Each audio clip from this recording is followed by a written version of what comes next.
Hello. Yesterday I was tagged by another bibliophile reads on a very fast-paced tag. It's called the Bookish A to Z hot or not tag. And the premise is that I have to, whoever is tagged has to answer with hot or not to 26 topics, one for every letter of the alphabet, depending on how you feel about it. Is it hot or is it not? I tend to be rather ambiguous and expand my answers, so I will have some exceptions, but I haven't written down anything and I haven't rewatched the tag since he posted it yesterday. So I will try to make up for that by being spontaneous, which I hope will force me to not give too long answers. And without further ado, let's get started. A, audiobooks, hot. Although I tend to be very discriminatory, for me audiobooks are a lower form of of reading. It is not reading, but what I mean is that I audiobook generally books that I consider are not worth my reading time, or books that are more informative. B, Bildungsroman, dealing with a person's formative years or spiritual education. Now, if that is referring to a coming of age story, no. If it is referring to sort of like a kind of retreat or trip that changes a character from the inside out, such as Das Spoke Zarathustra's retreat on the mountains, then hot. Children's books, I'm gonna say hot because all the children's books that I've read became instant favorites. I'm talking about Alice in Wonderland, Little Prince, The Hobbit.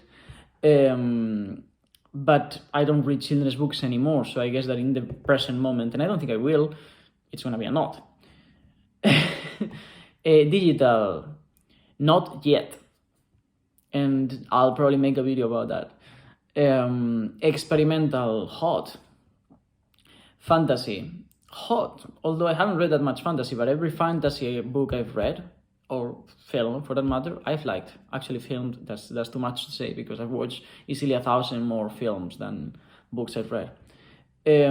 Graphic novel, hot. Some of my favorite books are graphic novels. V for Vendetta, for example, or Sandman, to be...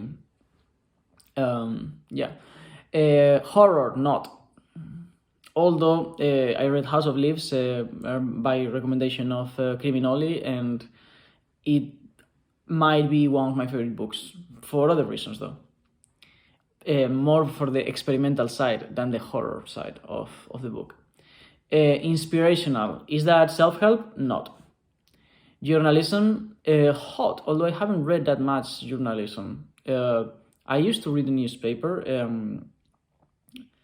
I have read some books that could be considered journalism, where there is I'd say hot. I haven't read enough, but hot. Kitsch, not. Library, my own library, everyone else's library, any library, mega hot. Mystery, not. I find mystery, it just doesn't, either I know what's happening and what's gonna happen at the end of the mystery book because there is a deductive process that allows me to get to a logical conclusion, or the author was trying to surprise the reader at any cost, and the final answer is something that could not have been predicted, and therefore it just doesn't. It's okay, yeah, you surprised me, ooh.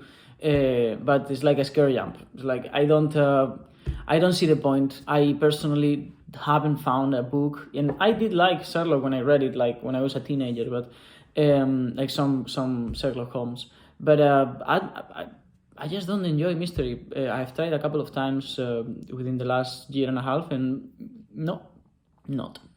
NonFiction might be the biggest hot of all hots here. On an N. I'm skipping the letters. Oh, Omnibus. Oh, I don't remember what Omnibus is. Oh shit. What was that? Omnibus. I'm gonna say hot only because I don't wanna miss out on whatever Omnibus represents.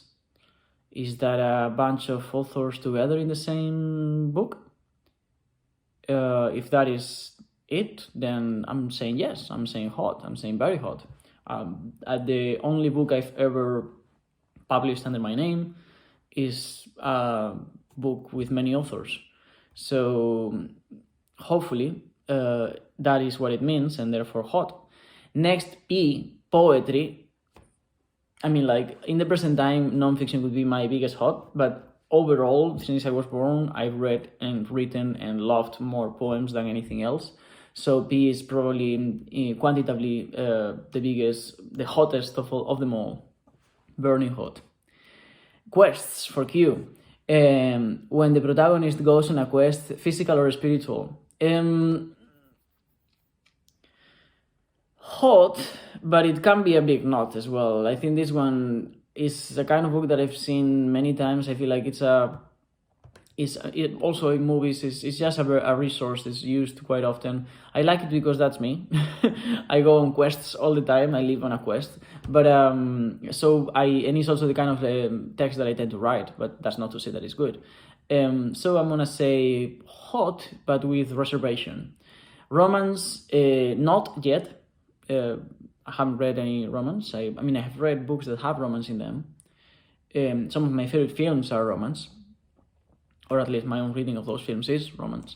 But I haven't, like, romance in the best romances I've read, they were tragedies, not romance, because they ended tragically. So I'm gonna say not yet. So, but I'm open. Someday I'll go back to Jane Austen and try again that. S, science fiction, hot. Although I have a lot left to read. But this might be my single most enjoyable genre once I've read a bit more in it. One of my favorite books ever is science fiction, and that is Dune by Frank Herbert. T, translation, books translated from one language into another. I made a whole tag about this. It's my first tag ever, my only original tag yet. Of course, hot, sometimes even hotter than the original. U for Übermensch, the Superman or the extraordinary human, characters who can everything. There's no conflict. If you can everything, it's not interesting. I never found Superman interesting. However, I like it if you play with that. For example, there is this anime series called One Punch Man, in which there is sort of like a kind of a conflict where the fact that person can everything is a conflict within the character because they crave conflict. There is no conflict if you can everything. If you can everything, there is no quest for anything. Everything is given, and therefore, why would you be alive at all?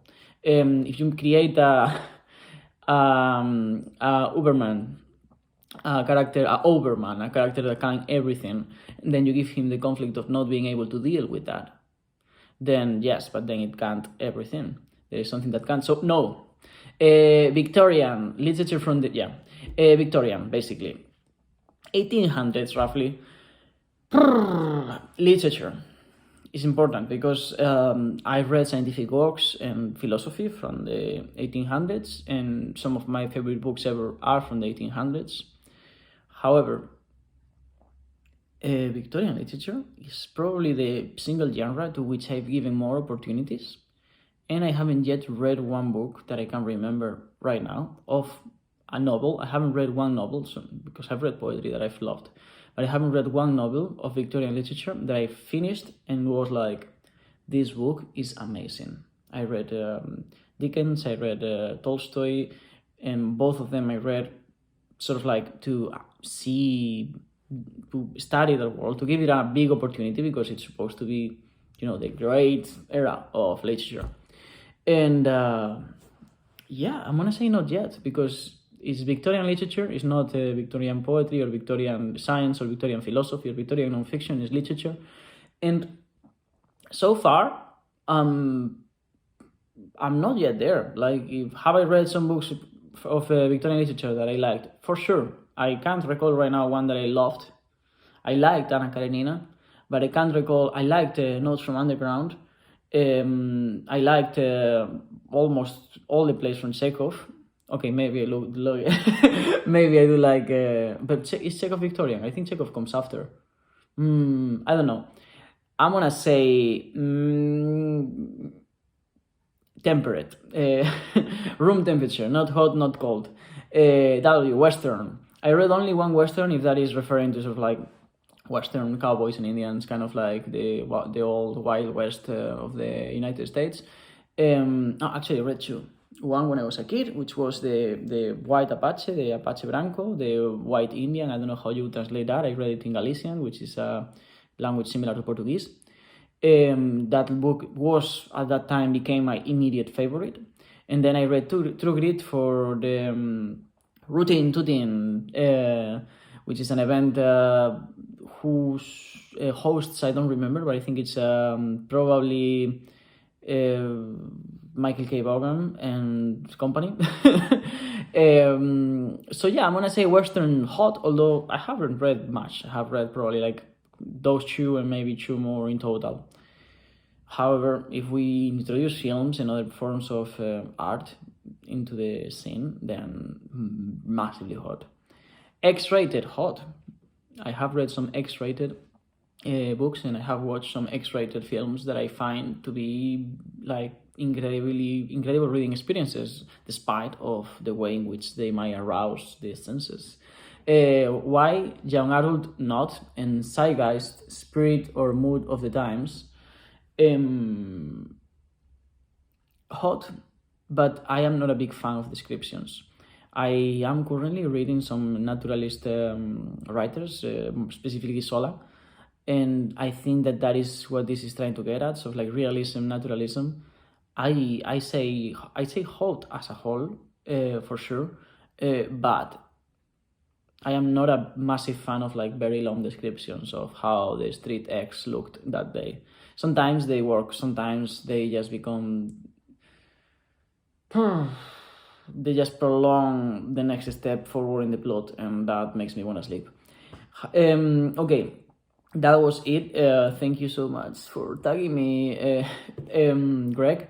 I don't know if I know any other booktubers right now out of the top of my head to tag. So I'll tag someone who hasn't been tagged. I'll find someone who hasn't been tagged and I'll tag them, and you can find them in the description and check their videos. Have a nice day. I'll see you on the other side.